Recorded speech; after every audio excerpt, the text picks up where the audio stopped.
the providence of God. When you're on your knees, even the lions shut their mouth. And so I'm sure they all prayed in the queen's chamber. They went, and King Ahasuerus was very troubled. He has never seen something like this in his life. So he asked his people to read to him the book of records. And they read about Mordecai. And he said, "What has been done to Mordecai?" They said, "Nothing." And it was a split second, and Haman had come. He wanted to have Mordecai killed. He built gallows that night, and he came to get the king's approval to kill Mordecai. And when Ahasuerus saw him, he said, "I need your advice. I need to honor someone. How would you honor someone?" And he thought it was him. And he said, "Well, put on him your kingly robes and ask somebody to shout your praises and put him on the king's horse." And he said, "Do it for Mordecai. Can you see the hand of God? When you humble yourself, he exalts you. When you exalt yourself, he humbles you." We had to be very careful about that. And so Haman had this distinct privilege of shouting and telling all these good things about Mordecai. Everybody laughed because they knew what was going on behind the scenes. And that was the beginning of Haman's downfall. When God takes control of our lives, you can be sure he will always, always uplift you. He will always bring you through. There's no doubt about it.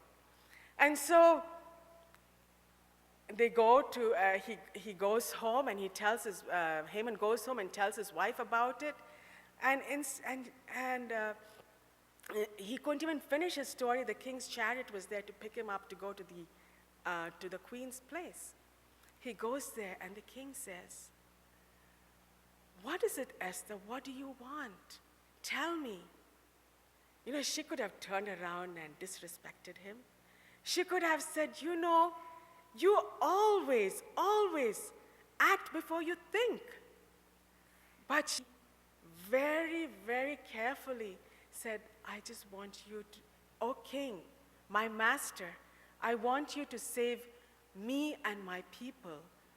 She said, "If we are sold for slavery, I wouldn't mind it, but we are going to be killed." He said, "Killed?" By then everybody in the queen's chamber said, "Yes, this Haman has built gallows over there. If you go out, you can see, for Mordecai." So he goes out, and by the time he comes in, he says, "In my presence, Haman wants to harm my queen." He takes Haman and he hangs him on the gallows. And that, you see, the great controversy and was almost ended there. And now the king said, "What can I do now?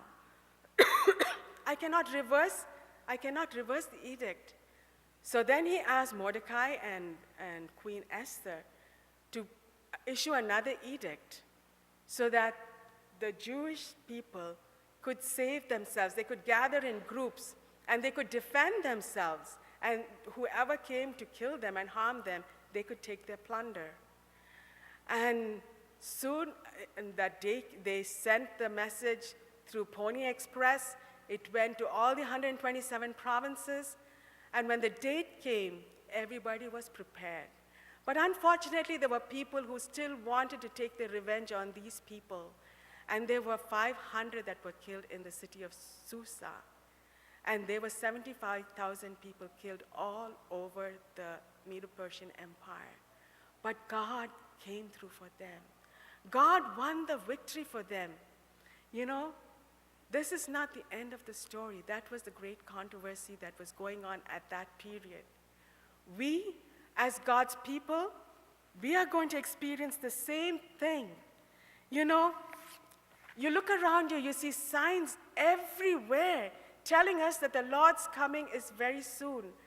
And soon there's going to be a decree stating that those who do not worship on the day that man wants them to worship, that's the Sunday, They will not be able to buy or sell. They will be killed. They're also going to have a day that is going to be ordained for them to be killed. The whole world. But these people who keep God's commandments, who keep God's Sabbath, they gather together and pray. They pray. If you read the Great Controversy, you see that there's this thick black cloud just before that day that they're supposed to be killed, or that day they're supposed to be killed. It's midnight, and there's this big rainbow in the sky, and this company of people that are praying, there's rainbows around each one of them, God's protection. God's angels come to protect them. But you know, the people that look at these people, they remind them of Mordecai, who was at the city gates. They remind them of God, of his purity, and they cannot stand it. They want to destroy, they want to get rid of them, get rid of this whole sect of people so that they could do what they want to. But you know, God is in charge. God wins the victory. And just at that particular time, God, when it is such a hopeless case, you think you're going to die. There are people in the dungeons, there are people hidden in the caves, there are people in their homes. And here you see the mob coming to attack them. But God has sent his angels to protect, and God comes through for them. He comes in the clouds of heaven to take his children home. You know, a couple of weeks ago, my husband and I had gone to the airport to pick up a friend. And then we see this big group of family. There were uncles and aunts, there were little kids, and they had this big banner. It said, "Welcome home, Mihare."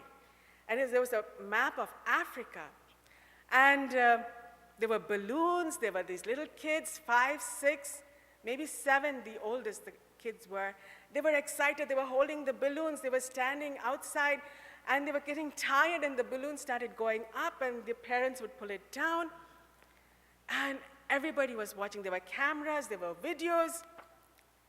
And we were wondering, who is this Mihare from Africa? And I was just hoping our visitor would not come before this Mihare came out. And I looked at my husband, I said, "What do you think this is?" He said, "I'm sure this is an orphanage." I said, "No, it cannot be an orphanage. Can you see those parents? They recognize each of their kids, and they're having them." And one kid got so tired that he went under the railing, and he was sitting there. Finally, there was this scream, there was clapping, there was shouting. There was this video. This lady came with the video, and she's standing, and she's taking a movie. And there comes this lady with Mihare. Mihare was not a beautiful kid. She must have been just 1 or 2 years old. And you should have seen these families. They went running. The little boy went and caught her, hugged her, kissed her. This was not a fake kiss. It was genuine. You could see love oozing out of his heart. And then the other boys wanted to pull her, and they wanted to kiss. The husband didn't want to kiss the wife. He wanted to kiss Mihare. And I looked, and I said, she doesn't look pretty, but look at the attention. Look at the love just oozing out of this family. And then I was reminded of, this is how God's coming is going to be. He's going to come in his glory. He's going to pick us up. He's going to hug us. He's going to show us to our guardian angels. We're going to be the showcase for the universe. And he's going to say, "See my people." And like me, I'm going to say, "What's so beautiful about them?" And he's going to hug us. He's going to kiss us. He's going to hold us and say, "I am so happy. You made it. You made it." And we can live for eternity. And the Lord is waiting to come. He's wanting each one of you to be ready for his coming. He wants each of you to be a Barbie collectible doll, so he can show you, exhibit you to the universe and say, "Have you seen my child Rachel? Have you seen my child Rajiv? Have you seen Anjali? Oh, I have waited. I have waited. I have waited. Now I can spend eternity together." And I am just waiting for the Lord to come. I just cannot wait. Time is taking too long. I just want to be with my Lord, to spend eternity with him. where we will no more have this great controversy. The controversy is over, and we will be sitting with Jesus and God and with the angels. And I hope this would be your prayer too.